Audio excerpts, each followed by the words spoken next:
I think that's a great question. Why is it bad to add this extra water to a wetland? Because wetlands are already wet. Yes, wetlands naturally have water, but they are in equilibrium with the setting, the climate, the rain, the snow, the drainage that has been there for a very, very long time. Plants have adapted and evolved. Organisms have adapted and evolved.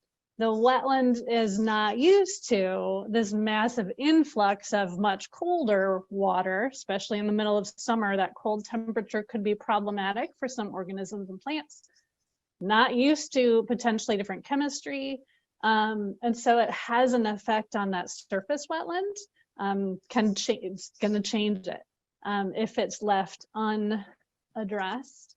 And also, as the pressure is released from a deeper aquifer, that aquifer is liable to compact and not be able to store as much water in the future, possibly. Now, why are wetlands important? Let me give one little pitch for why wetlands are so critically important. For one thing, they store water. And we need the plants and the soils that have been evolved to do this there, intact, coherent, to store water so that during a dry period, they can release it out to the stream. Or during a big rainfall, they can store it so the stream doesn't flood out. These wetlands and headwater areas are so critically important. And while it's easy to say, just chop through that one and get rid of that one, we in Minnesota don't know how many we can lose before that Mississippi River is going to be really, really changed and impacted. So that has been our concern from the beginning. It's not only adding the water, it's the chemistry of the water that's coming out. The pictures you saw in the video this afternoon of Moose Lake, you saw this red flocculated material that accumulates where this water's flowing. That means that water in the subsurface has no oxygen in it. So it's deprived of oxygen, it's becoming oxygenated at the surface. That changes the life for a lot of organisms. We know that sulfates, for example, affect wild rice. We don't know the sulfate makeup of this water. It's something that needs to be assessed, and it's likely to be different in different places. We have these 45 outbreaks.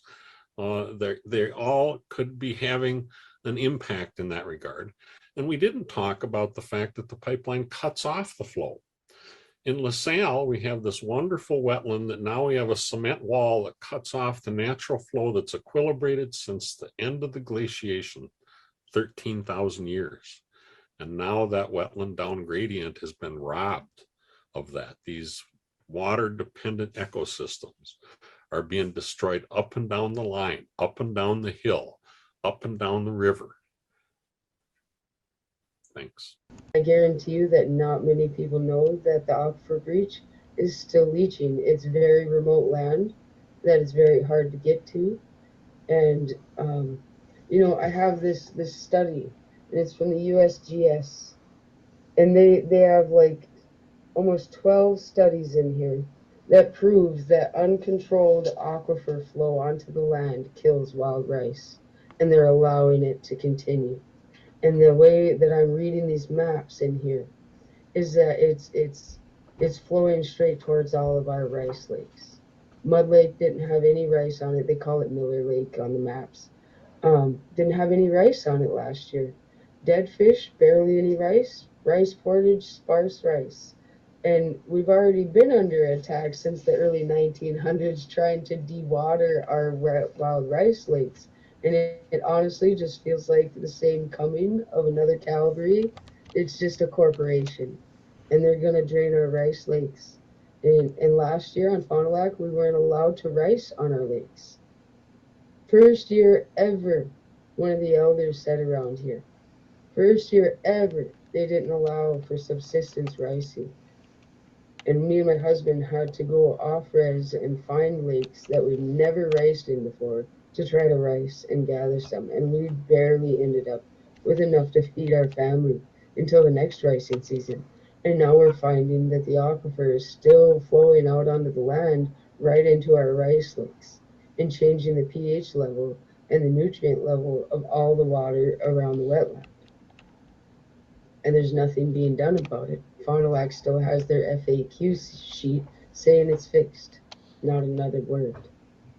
And I can't say that they're totally informed. They're 5 people running multiple businesses, human services, casinos, social services, treatment centers. I mean, they have their jobs cut out for it. And that's why we need more right to self-determination, more right and time to reclaim who we are in our clan systems and our way of governance before being inundated with another mine or another pipeline or another thing that just totally disrupts who we are and creates divides between our people when we're trying to find middle ground.